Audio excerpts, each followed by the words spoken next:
오늘 여러분 저와 함께 보실 말씀은 이사야서가 되겠습니다. 광고를 이사야서로 해주셨기 때문에 어쩔 수 없이 이사야서를 준비했다라기보다는 목사님께서 갑작스럽게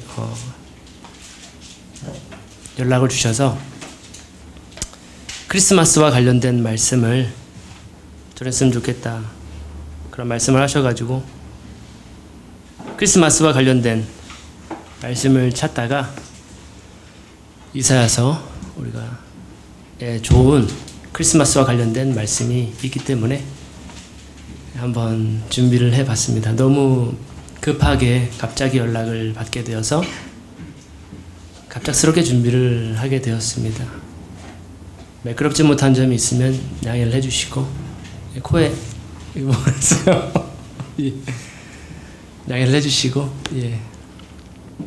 이해를, 넓은 마음으로 이해를 해주셨으면 좋겠습니다. 목사님을 위해서 계속해서 기도를 해주시고, 지금 코로나가 점점 줄어들 기미를 보이지 않고 있기 때문에 코로나가 속히 끝나기를, 코로나로 인해서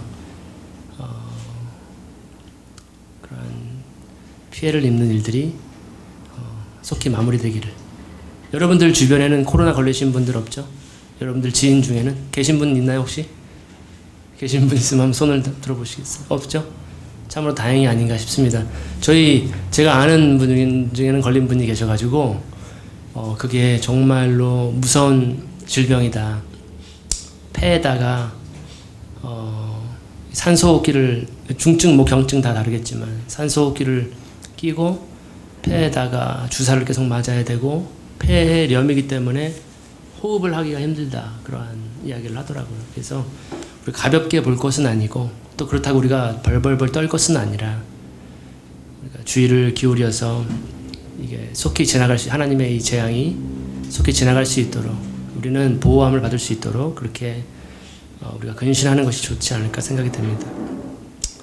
오늘 본문은 그래서 크리스마스와 관련해서, 또 우리 지연 형제님이 캐롤송, 성탄 찬양을 준비해 주셨는데 감사를 드리고, 그와 관련해서 우리가 살펴볼 말씀도 성탄절과 관련한 말씀입니다. 이사야서, 여러분들의 성경 이사야서 9장을 펴시면 되겠습니다.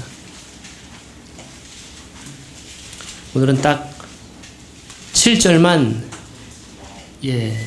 우리가 살펴보고 끝낼까 합니다. 먼저 본문을 한번 읽어보겠습니다. 9장 1절부터입니다. 전에 고통하던 자에게는 흑암이 없으리로다. 개역 한글 성경입니다. 옛적에는 여호와께서 스불론 땅과 납달리 땅으로 멸시를 당케 하셨더니 후에는 해변길과 요단 저편 이방의 갈릴리를 영화롭게 하셨느니라. 흑암에 행하던 백성이 큰 빛을 보고 사망의 그늘질 땅에 거하던 자에게 빛이 비치도다. 주께서 이 나라를 창성케 하시며 그 즐거움을 더하게 하셨으므로 추수하는 즐거움과 탈취물을 나누는 때의 즐거움같이 그들이 주의 앞에서 즐거워하오니, 이는 그들의 무겁게 맨 멍에와 그 어깨의 채찍과 그 압제자의 막대기를 꺾으시되 미디안의 날과 같이 하셨음이니이다. 어지러이 싸우는 군인의 갑옷과 피 묻은 복장이 불에 섭같이 살라지리니, 이는 한 아기가 우리에게서 났고 한 아들을 우리에게 주신 바 되었는데 그 어깨에는 정사를 메었고 그 이름은 기묘자라, 모사라, 전능하신 하나님이라, 영존하시는 아버지라, 평강의 왕이라 할 것임이라. 그 정사와 평강의 더함이 무궁하며 또 다윗의 위에 앉아서 그 나라를 굳게 세우고 자금 이후 영원토록 공평과 정의로 그것을 보존하실 것이라. 만군의 여호와의 열심히 이를 이루시리라. 아멘. 오늘 본문 말씀이 되겠습니다. 이제 며칠 후면 말씀드린 바와 같이 민족 고유의 명절 추석을 지냈고, 우리는 이제 앞으로 다가오는 전 지구의 명절이 될까요? 온 지구의 명절, 바로 크리스마스를 맞이하게 된다. 우리 앞에 계신 형제님은 크리스마스 하면 떠오르는 게 뭐가 있을까요? 산타클로스 할아버지. 우리 교회에서 시간에 배웠죠. 산타클로스의 그 유래에 대해서. 예. 그 뒤에 형제님은 크리스마스 하면은 떠오르는 게 뭐가 있을까요? 예수님. 가장 우리 성경적인 형제님. 트리. 자매님은 제가 지금 원하는 답이 안 나오고 있습니다. 크리스마스. 우리 형제님. 예, 역시 우리 예, 감각이 있어요. 크리스마스 하면은 떠오르는 게 생일 선물과 버금가는 어릴 때 기대하지 않았었나요? 크리스마스가 되면은 산타 할아버지가 울면 안 돼. 안 울었으니까 어떤 선물을 주실까? 자고 일어나면 양말 주머니에다가 어떤 선물을 내 머리맡에다가 어떤 선물을 놓고 가실까? 선물 다 받아보셨죠? 예. 그래서 크리스마스 하면은 뭐니 해도 뭐 산타클로스, 뭐 예수 그리스도, 예, 맞습니다. 근데 선물이죠, 선물. 그래서 크리스마스에 가장 불행한 사람, 그 사람은 크리스마스 선물을 받지 못하는 사람이 아닐까 생각이 되는데요. 오늘 우리가 살펴볼 이사야서 9장. 우리 지연 형제님이 말한 것처럼 예수 그리스도 바로 선물에 대한 이야기를 빼놓을 수가 없을 것 같아서 오늘은 선물에 대한 이야기를 해볼까 합니다. 다시 이사야서 9장 1절에 보시면 전에 고통하던 자에게는 흑암이 없으리로다. 옛적에는 여호와께서 스불론 땅과 납달리 땅으로 멸시를 당케 하셨더니 후에는 해변길과 요단 저편 이방의 갈릴리를 영화롭게 하셨느니라. 여기 앉아 계신 모든 분들 30대, 20대, 뭐 10대 모든 분들 1절의 내용처럼 1절에 뭐라고 되어 있어요? 고통하던 자에게는 흑암이 없으리로다 되어 있습니다. 고통을 경험하지 않은 분들은 이 자리에 없을 것 같습니다. 우리 인생은 태어날 때부터 고통을 위해서 태어났다라고 불티가 튀는 것 같은 불티가 자주 튀죠. 모닥불을 피우다 보면 불티가 탁탁탁탁 튑니다. 그러다가 옷에 구멍도 나요. 예, 가까이 있다가는. 마찬가지로 우리 인생은 고통이 계속해서 반복된다라고 시인은 이야기를 했습니다. 욥기에서. 그래서 여기 앉아 계신 분들 모두 다 고통을 경험하지 않았을까? 크고 작은 고통들, 내가 원했던, 내가 원치 않았던, 나의 죄로 인한 고통이든 혹은 다른 사람의 죄로 인한 고통이든 어떤 사람, 여기 앉아 계신 온 지구상의 모든 사람은 다 고통을 경험하지 않았을까 생각이 됩니다. 그렇게 우리는 인생의 여러 가지 그 고통을 시적으로 표현한다면 어둠이죠. 흑암이죠. 예, 근데 지금 1절에서는 그 고통에 대해서 이야기를 하고 있고 어둠에 대해서 이야기를 하고 있습니다. 1절에 그 문자적으로 봤을 때 스불론과 납달리 땅을 거론하고 있습니다. 그 스불론과 납달리는 어떠한 고통이 있었냐면 바로 멸시를 당하는 고통이 있었다라고 기록이 되어 있습니다. 멸시를 당했었다. 그 이유는 우리가 이 이사야서의 배경을 공부했지만 바로 이 외세 침입이죠. 그로 인해서 지금 스불론 땅과 납달리 땅에 어려움이 있었다 라고 하는 것을 배경적으로는 우리가 이해를 할 수 있겠습니다. 근데 마찬가지로 이렇게 스불론 땅과 납달리 땅 우리가 경험하는 고통은 아닐지라도 그러한 고통을 경험했었다라고 하는 것을 이야기하고 있습니다. 근데 우리가 가만히 생각해 보면은 우리 인생이 고통뿐만은 아니죠. 때로는 즐거운 일들이 있죠. 기쁜 일들이 있죠. 그게 하나님께서 즐거운 일과 고통과 하나님께서는 그걸 병행해서 주시기 때문에 모든 인생은 고통만 있지 않습니다. 또 항상 즐거운 일만 있지 않습니다. 항상 희노애락이라고 하는 인간의 기본적인 인생사를 다 경험하게 되는 것이죠. 그래서 고통만 있는 것은 아니다. 어둠이 지나가고 나면은 우리 인생에도 쨍하고 해 뜰 날이 있다. 볕이 뜰 날이 있다. 혹시 여러분 지금 내가 고통 가운데 있는 것 같다. 내 인생은 지금 어둡다. 어두운 터널을 지나가고 있는 것 같다. 라고 한다면 오늘 메시지가 좀 위로가 되지 않을까 생각이 됩니다.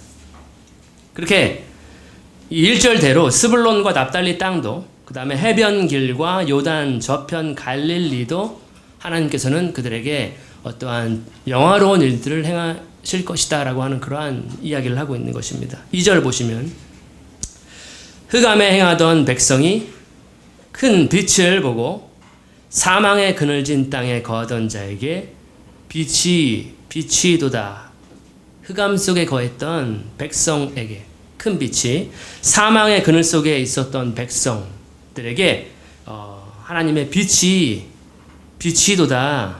그 빛은 아주 큰 빛이라고 지금 여기서는 표현이 되어 있고, 우리가 다른 성경을 보자면 참 빛 혹은 생명의 빛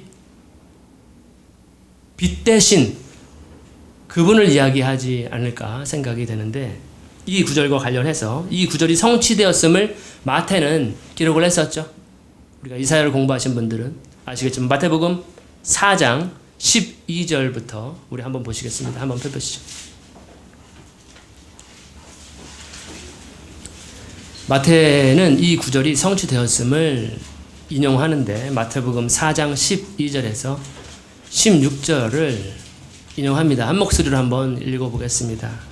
예수께서 요한의 잡힘을 들으시고 갈릴리로 물러가셨다가 나사렛을 떠나 스불론과 납달리 지경 해변에 있는 가브라함에 가서 사시니 이는 선지자 이사야로 하신 말씀을 이루려 하심이라 일렀으되 스불론 땅과 납달리 땅과 요단강 저편 해변길과 이방의 갈릴리여 흑암에 앉은 백성이 큰 빛을 보았고 사망의 땅과 그늘에 앉은 자들에게 빛이 비추었도다 하였느니라. 지금 마태는 이 마태복음 4장 12절 이하 내용처럼 예수께서 원래는 나사렛에서 주로 계셨었죠. 근데 지금 예수님이 거처를 가버나움으로 옮기시면서 제2의 고향이라고 하거든요. 지금 예수님께서 사시는 곳을 가버나움으로 옮기시면서 이 지금 이사야 9장의 1, 2절이 성취되었다라고 하는 것을 이야기하고 있습니다. 그렇기 때문에 지금 흑암에 거하는 자들에게 큰 빛이 비쳤다. 지금 스불론 땅과 납달리 땅아 너희들은 즐거워해라. 너희들을 영화롭게 하실 것이다. 바로 예수 그리스도, 이 세상의 빛, 그분께서 가버나움 지역으로 스불론 땅과 납달리 지역으로 이동하시면서 그곳의 영화로움에 대해서 성취했다라고 마태는 이야기를 하기 때문에 그 빛은 바로 예수 그리스도의 빛이 아닐까 생각이 되는 것입니다. 그 예수님이 이동하시는 곳, 머무는 곳에 밝은 빛이 비추었다라고 하는 것이죠. 예, 그렇다면 우리가 지금 예수님을 소유하고 있다면, 우리가 예수님과 동행하고 있다면 우리는 이러한 빛 가운데 있는 것이죠. 이러한 큰 빛 가운데 있다고 우리가 볼 수가 있겠습니다. 3절 보시면 주께서 이 나라를 창성케 하시며 그 즐거움을 더하게 하셨으므로 추수하는 즐거움과 탈취물을 나누는 때의 즐거움같이 그들이 주의 앞에서 즐거워하오니. 지금 어떠한 일들을 하시냐면 이 나라를 창성케 하신다, 주님께서. 그리고 그들을 즐겁게 하시는데 어떠한 즐거움이냐? 3절에 나온 것은 추수하는 즐거움이다. 추수의 기쁨, 열매를 거두어 드리는 위대한 추수를 이루는 그런 추수의 기쁨과 즐거움으로 즐거워하실 것이다. 그 나라를 창성케 하실 것이고, 또 탈취물을 나누는 때에 즐거움같이 하실 것이다. 탈취물, 다른 말로 표현하면 노량물이 되겠죠. 노량물을 우리가 어느 때에 취하게 되죠? 예, 전쟁에서 승리했을 때에 그들이 가지고 있었던 것들은 우리의 것이 되는 거죠. 우리의 승리의 전리품이 되는 거죠. 마찬가지로 우리의 영적인 전쟁 가운데에서도 우리는 항상 영적 전쟁을 치른다라고 바울은 이야기를 했죠.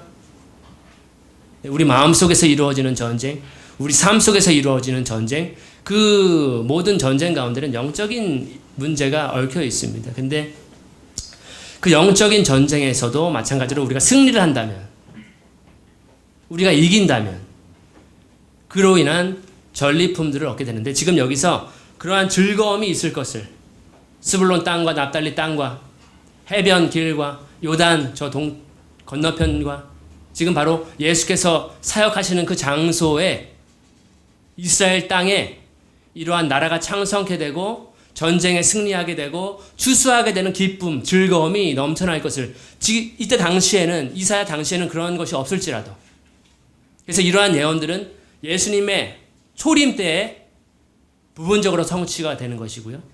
나아가서는 예수님께서 아직 성취가 되지 않은 이러한 예언들은 예수님이 다시 오실 때에 바로 다 성취가 되는 것입니다. 추수의 기쁨과 이 전리품 탈취물을 나누는 때에 즐거움이 여호와 앞에서 즐거워하게 될 것이다. 주님 앞에서 즐거워하게 될 것이다 라고.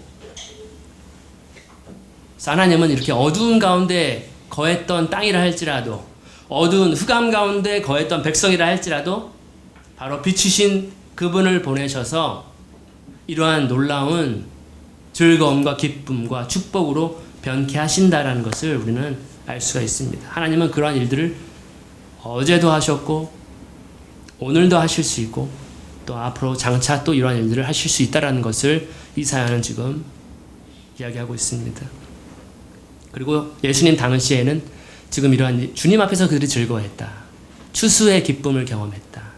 우리가 조금 있으면 벌써 출판이 되었는지 모르겠지만 좀 있으면 이제 우리 손으로 위대한 추수라고 하는 그러한 책을 읽어볼 수 있게 될 것 같은데 그 안에도 보면은 정말로 말도 안 되는 추수의 일들이 위대한 추수 하나님께서만 하실 수 있는 그러한 추수의 역사가 미국 전역 가운데 지금 한국 땅까지도 그것이 이렇게 내려온 것이죠. 우리의 사역이 하나님의 역사가 그러한 일들이 있었던 것이고 예수님 당시에도 그래서 엄청난 추수가 있었죠. 엄청나게 많은 사람들이 그분 앞에서 즐거워했었죠. 추수의 기쁨, 구원의 기쁨, 구원자를 만나는 그 주님 앞에서의 즐거움, 기쁨을 경험했었던 것 같이 그렇게 이해를 하시면 되겠습니다. 4절에 이는 그들의 무겁게 맨 멍에와 그 어깨의 채찍과 그 압제자의 막대기를 꺾으시되 미디안의 날과 같이 하셨음이니이다. 이 구절을 읽으면 떠오르는 구절이 있습니다. 바로 수고하고 무거운 짐진 자들아 내게로 오라 하죠. 지금 이들은 과거 어떠한 경험을 했었냐 하면은 무겁게 맨 멍에가 있었다. 그들이 짊어지기 힘든 삶의 무게들이 있었다라고 하는 것이고 이 무게만으로도 벅찬데 이 무게만으로도 버겁고 힘든데 그 어깨에는 채찍이 있었다. 이거 설상가상이죠. 너무나도 힘든 상태. 내 짐도 지금 내려놓고 싶은데 포기하고 싶은데 그 어깨에는 원수의 채찍이 있어요. 일 안 하면 맞아야 돼. 원수의 말을 순종하지 않으면 때려. 채찍으로. 그러한 지금 상황. 압제자의 막대기가 있었어요. 나를 괴롭혀요. 막대기로 계속 때려요. 근데 지금 그거를 꺾어버리시는 때가 온다. 저는 그래서 이 구절을 예수님의 그 말씀이 생각이 나요. 항상. 수고하고 무거운 짐진 자들아 내게 와라. 나는 온유하고 겸손하니 내게 배우라. 그러면 너희가 쉼을 얻을 수 있다. 혹시 지금 무거운 삶의 짐으로 지금 어려움이 있다면 답은 너무 간단해요. 바로 우리가 선물에 대해서 오늘 제가 말씀을 드린다고 했잖아요. 바로 그 선물을 받으시면 되는 거예요. 예수님은 항상 초대하셨으니까 수고하고 무거운 짐진 자들아 내게로 와라. 그럼 너희 마음이 쉼을 얻을 것이다. 그리고 그렇게 이 4절에서 그런 멍에가 가벼워지고 압제자의 막대기가 꺾어질 것이기 때문에 그러한 일들이 이루어진다. 미디안의 날과 같이 될 것이다 라고 하는 그 말은 배경적인 설명은 사사기 7장을 보시면 되겠습니다. 미디안은 이스라엘을 괴롭혔던 적국 중에 하나입니다. 그래서 엄청나게 많은 미디안을 기드온이 쳐부수게 되는데 기드온이 몇 명의 용사로 쳐부수죠? 바로 300명이죠.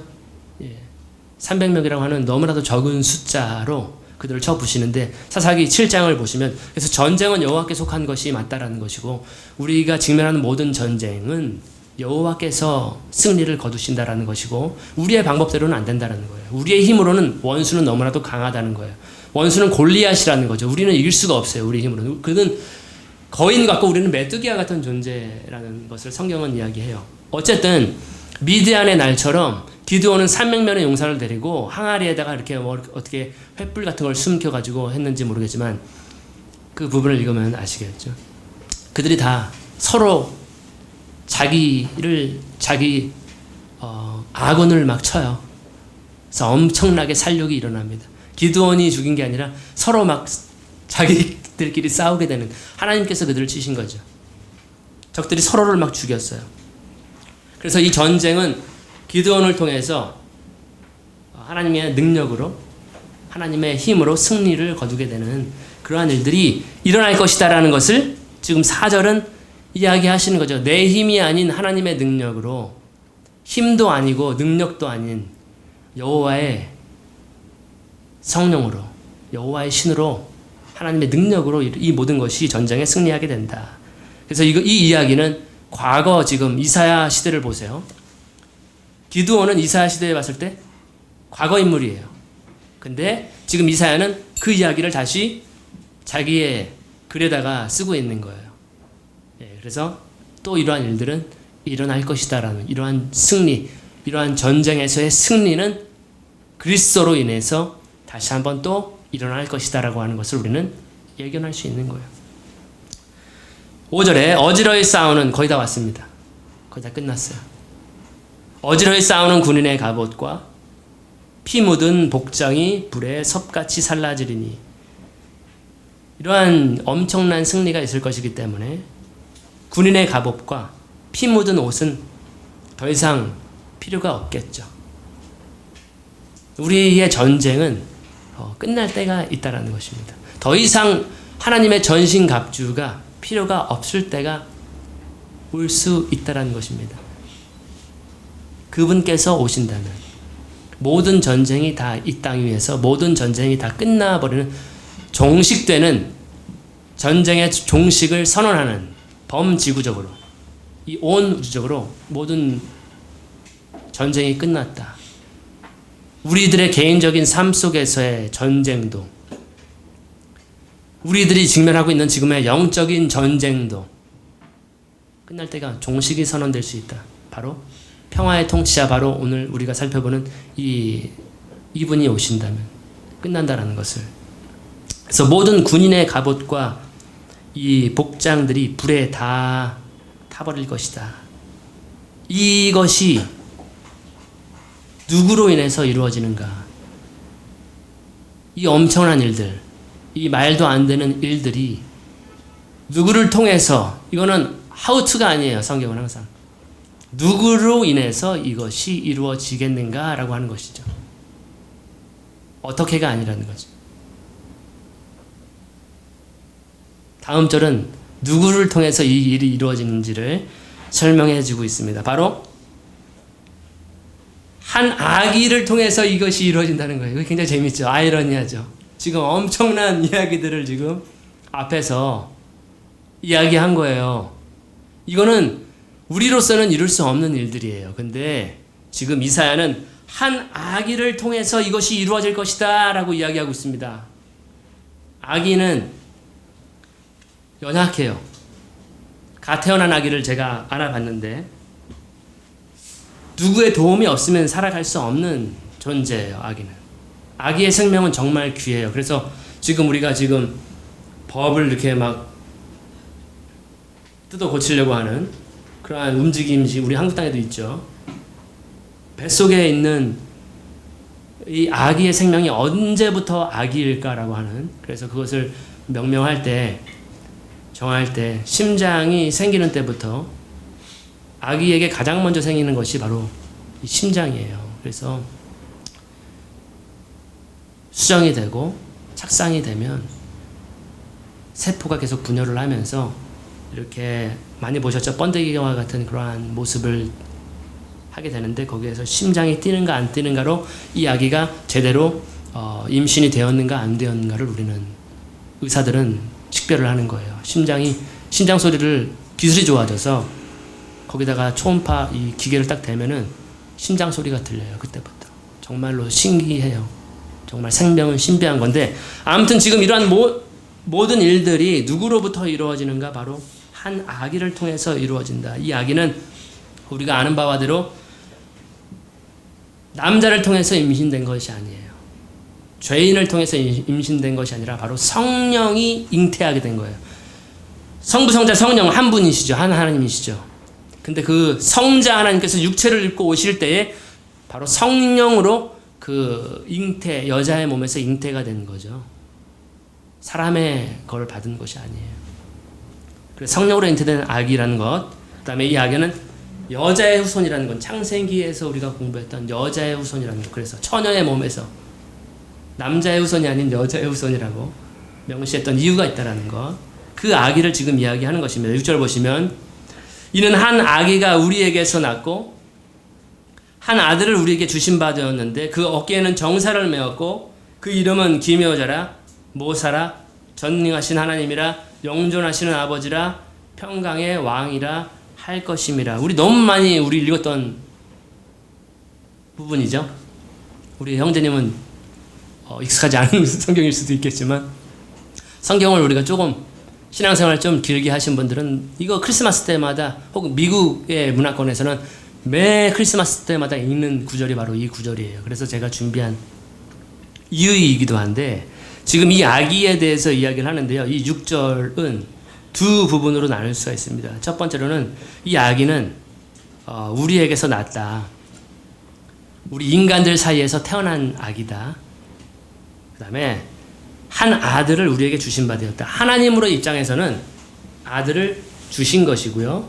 우리 입장에서 봤을 때는 우리 가운데에서 아기가 태어난 것입니다. 그래서 이 6절은 예수 그리스도의 인성과 신성을 모두 설명하고 있는 구절이 되겠습니다. 그는 하나님의 아들이었지만 우리에게 주신 바 되었고 우리 가운데에서 태어난 아기로 오셨다. 연약한 아기. 정말로 도움이 필요한 너무나도 연약한 그런 아기로 오셨다. 라는 것이고요. 그래서 그 하나님이 육체로 거하시는 것이다. 라고 하는 것을 우리가 공부를 했을 것입니다.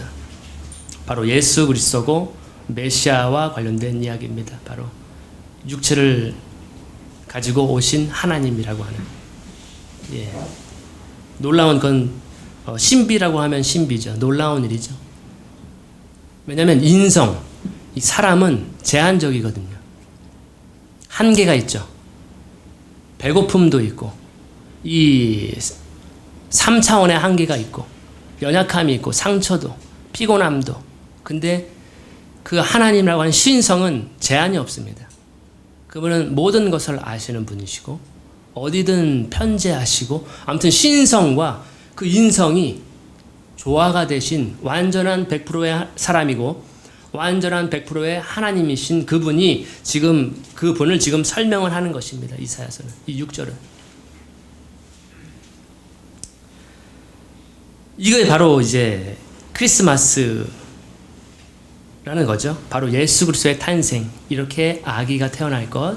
우리가 마태복음 복음서를 보면은 그 아기가 어떻게 태어났는지를 자세하게 묘사를 하고 있고 정말로 높으신 가장 높으신 분이 여관에서 묵을 데가 없어가지고 제일 낮은 말구유라고 하는 곳에서 태어나신 그 겸손하신 그 예수님의 그 탄생을 복음서 기자들은 기록을 하고 있습니다. 그야말로 이것이 임마누엘이죠.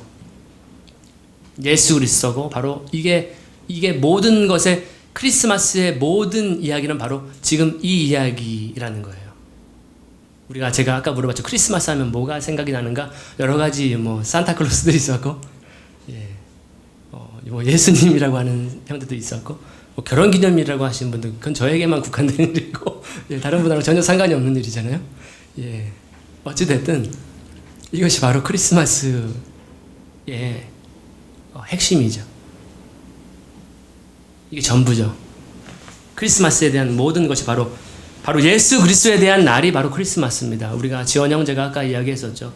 단지 예수님의 탄생, 아기 예수의 탄생이 아니라 그분께서 이 땅에 오셔서 아기로 태어나서 어떻게 성장을 했으며 어떠한 인생을 30살에는 어떠한 인생을 살다가 우리를 위해서 어떠한 일을 하셨는가? 예.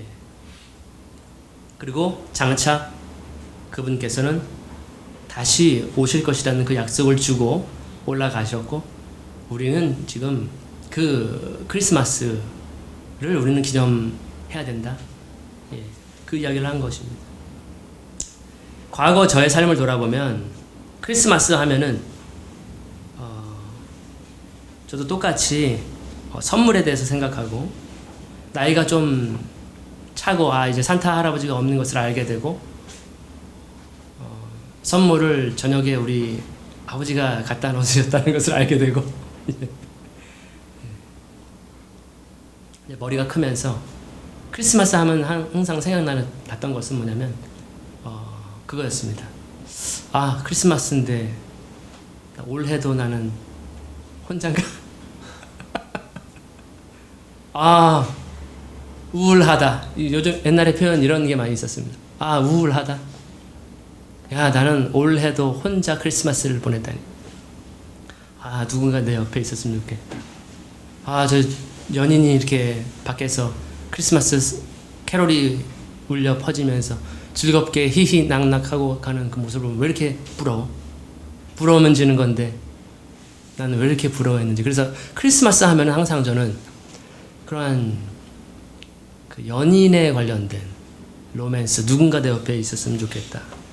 그러한 생각을 했던 해지 않았나. 여러분들은 어떠십니까? 크리스마스 하면 이제 크리스마스가 다가오는데 어떠한 생각이 가장 크게 지금 내 마음을 움직이고 있는지. 크리스마스. 우리 자매님들은 어떠신지. 예. 아무튼 제 믿음은 그 정도였습니다. 크리스마스 하면은 예수님에 대한 생각보다는 왜 이렇게 외롭지? 난 언제쯤 이렇게 누군가를 만날 수 있을까? 크리스마스에 대한 잘못된 그런 기대와 망상이었죠. 꿈이었죠. 노래 중에 그런 노래가 있습니다. All I want for Christmas is 지금 몰라? 이제 못했어요? 예, 다 아시죠? 이 정도 영어는 아시죠? 예, 우리 형제님도 아실 건데 내가 크리스마스에 원하는 모든 것은 당신이야 라고 하는 그러한 노래가 굉장히 유행했었죠. 엄청난 인기를 얻었었죠. 근데 오늘은 우리가 이제 생각을 바꿔야 되겠죠. 올해부터라도 크리스마스에 생각해야 될 것은 바로 예수 그리스도, 지금 이 이사야서 9장이 이야기하는 예수 그리스도가 되어야 하지 않는가 라고 하는 것이고 6절에 보시면 그 어깨에 정사를 메었다라고 되어 있습니다. 한마디로 이분은 통치자라는 이야기입니다. 모든 나라를 다스리시는 통치자가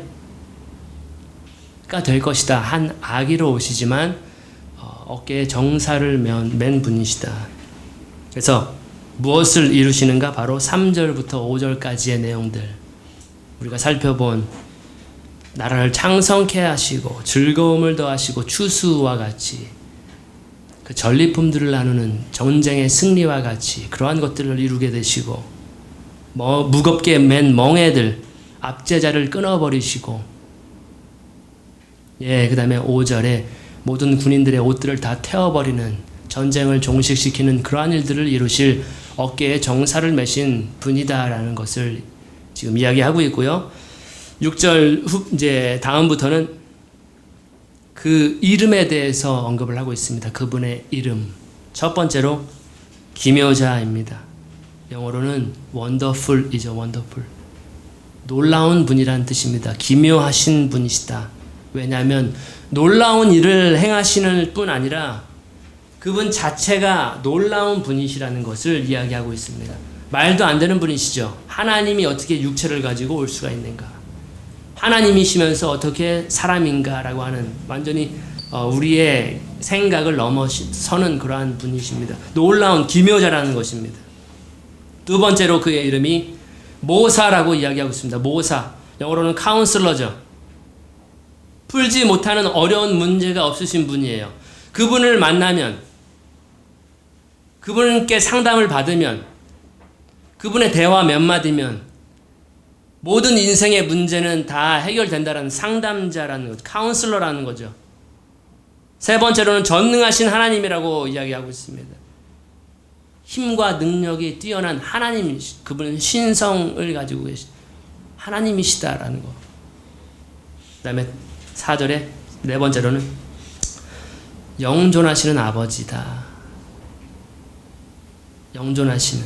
우리 육체의 아버지는 영원히 하시지는 못해요. 우리가 나이를 먹어가면 먹어갈수록 우리 육체의 아버지는 점점 힘이 약해지고 연약해지고 점점 이제는 세상을 떠나게 되시는 거예요. 근데 지금 이분은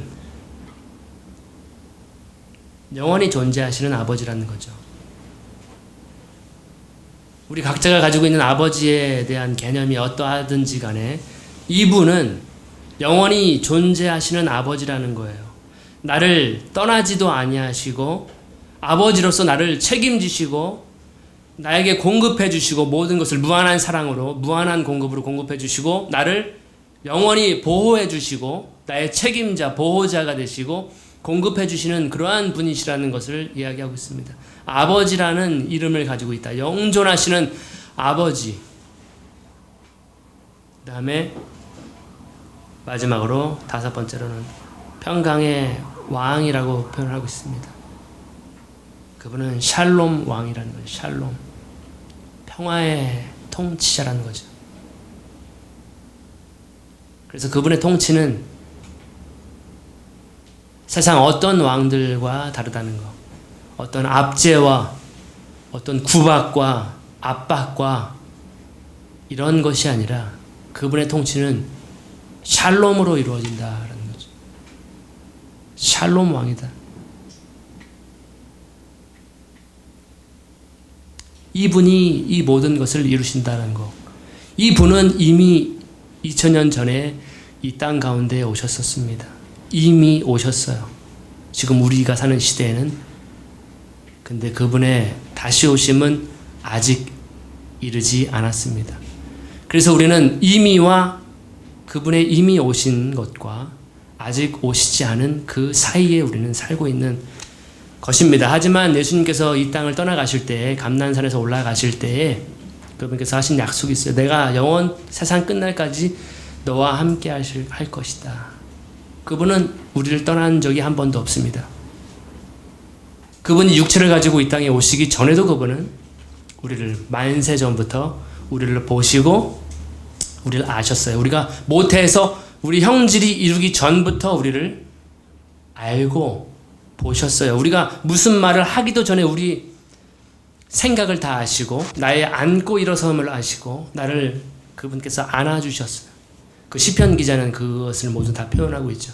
그래서 이게 나한테 너무 기이합니다. 어떻게 나를 이렇게 사랑을 하실 수가 있을까? 내가 태어나기도 전에, 내가 형질을 이루기 전에, 내가 어머니와 아버지가 결혼을 하시기도 전에 나를 보시고 나를 사랑하시고 이미 그분은 한 번도 우리를 떠난 적이 없다라고 하는 것을 아시면 좋겠습니다. 그래서 이 지금 기묘자, 모사, 그 다음에 뭐요?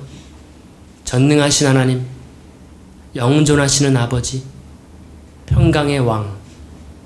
이분을 소유한 사람은 이 세상에서 가장 행복한 사람이에요. 이 세상에서 가장 놀라운 선물을 받은 거예요. 반대로 이분을 소유하지 못한 사람은 이 세상에서 가장 불행한 사람이에요. 아까 우리가 말했죠. 선물을 받지 못하면 굉장히 불행하다. 크리스마스 때. 근데 우리는 이미 이러한 선물을 받은 사람들이에요.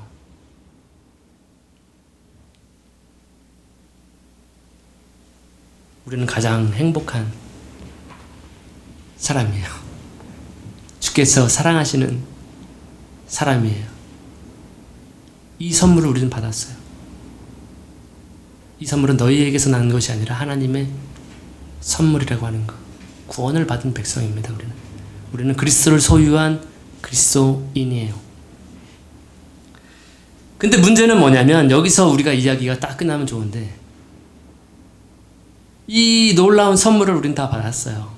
그런데 우린 여전히 위의 모든 것들을 그분의 이름을 경험하지 못하고 사는 것이 딜레마이자 문제라는 것이죠. 이분은 완벽한데 완벽한 선물을 우리는 받았는데 우리는 왜 아직도 불안한가? 불완전한 상태로 살아가게 되는가? 그분을 경험하지 못하고 살아가고 있어요. 그 가치를 못 누리고 있어요. 그 선물을 제대로 누리지 못하고 있어요. 그것이 가장 큰 우리가 지금 직면하고 있는 문제라는 거예요. 선물을 누리고 계십니까? 지금 제가 언급한 이 5가지 기묘자부터 평강의 왕까지 경험을 하고 있는가? 우리 이 선물을 누리고 있는가? 우리에게 필요한 것이 뭘까? 우리에게 요구되는 것이 뭘까? 그러면 우리가 못 누리고 있다면 지금 이 5가지 그분의 이름을 우리가 경험하지 못하고 있다면 무엇이 문제일까? 제가 드릴 수 있는 권면은 그거예요. 날마다 이 선물과 함께하는 거예요. 하나님은 이미 우리에게 주셨어요. 이분과 늘 항상 함께하는 거. 아침에 눈을 뜨면 이분과 하루를 시작하는 거예요. 그분은 여전히 거기 계세요. 그분은 우리와 함께 하세요.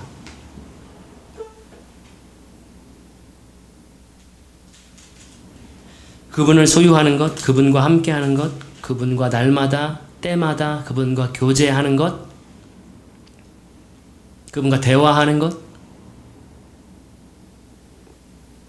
그분의 모든 이름을 경험하는 것이 우리에게 필요한, 우리가 그것을 못하고 있기 때문에 지금 이러한 하나님의, 이러한 예수님의 이름을 우리가 경험하지 못하고 있는 것은 아닌가 생각을 해봅니다.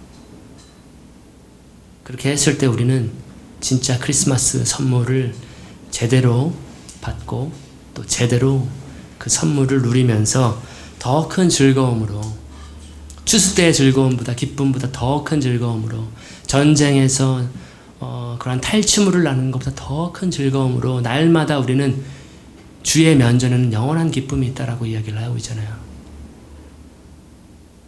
주의 우편에는 영원한 즐거움이 있다라고 하는데, 그래서 시편 기자는 날마다 내가 주를 내 앞에 모심이여 이렇게 되어 있습니다. 날마다 그분을 모시는 것, 날마다 그분과 함께하는 것, 임마누엘 그분과 함께 거하는 것, 그것이 우리에게 남아있는 과제가 되겠죠. 7절 보시겠습니다. 마지막 절입니다. 그 정사와 평강의 더함이 무궁하며 또 다윗의 위에 앉아서 그 나라를 굳게 세우고 자금 이후 영원토록 공평과 정의로 그것을 보존하실 것이라. 만군의 여호와의 열심히 이를 이루시리라. 우리가 봤을 때, 우리 눈으로 봤을 때 이것이 과연 이루어질까?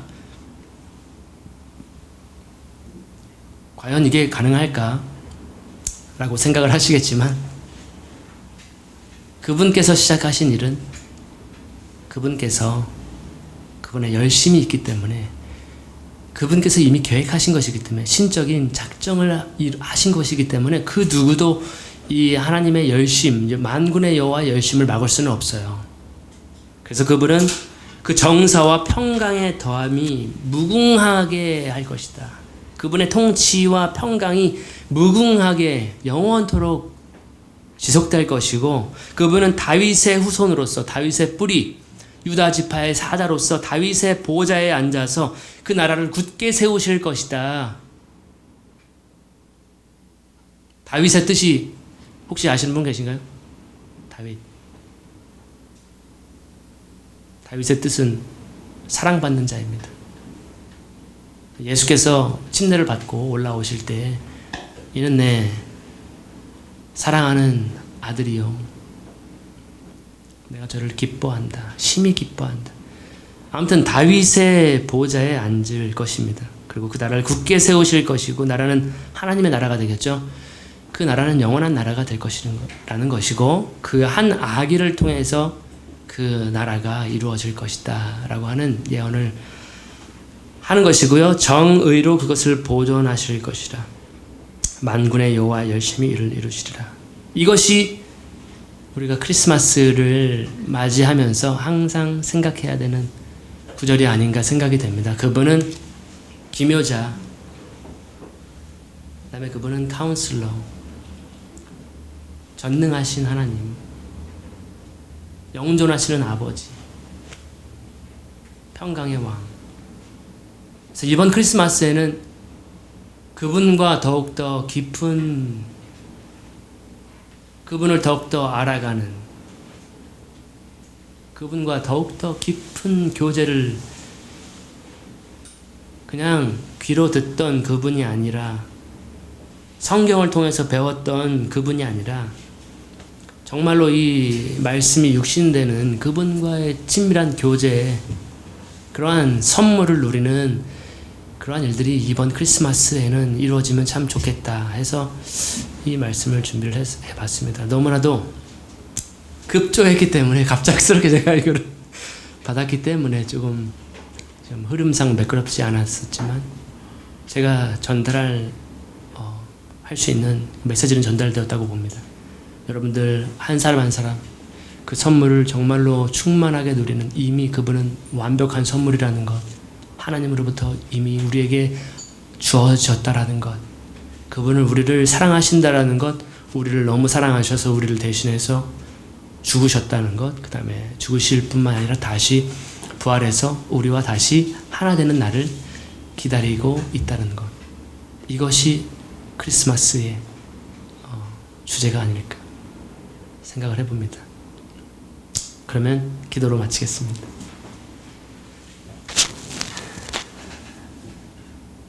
하나님 아버지 감사드립니다. 우리에게서 한 아기가 태어났고 한 아들을 우리에게 보내주셨습니다. 바로 독생하신 유일하신 하나님의 아들 예수 그리스도입니다. 이 위대한 하나님의 선물을 소유한 저희들은 축복받은 주님의 백성입니다. 주님의 자녀입니다.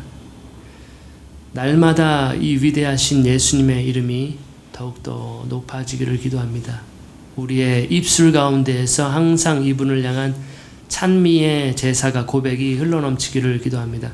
우리와 늘 동행하시는 그분께서, 예수께서 더욱더 우리의 삶을 소유하시기를, 우리가 그분을 제한했다면 더욱더 우리의 삶으로 이제 그분을 허락하고 주님 오세요, 주님 오소서라고 날마다 그분을 초청하는, 그분과 동행하고 그분을 소유하고 그분과 교제하며 다시 그분을 만날 때까지 그분을 사랑하고 기다리는 그러한 크리스마스가 되기를 원합니다. 주님, 이 시간을 감사드리고 더욱더 깊은 주님과의 교제로, 사랑으로 인도하여 주시기를 다시 한번 기대합니다. 이 모든 것을 예수님의 이름으로 기도합니다.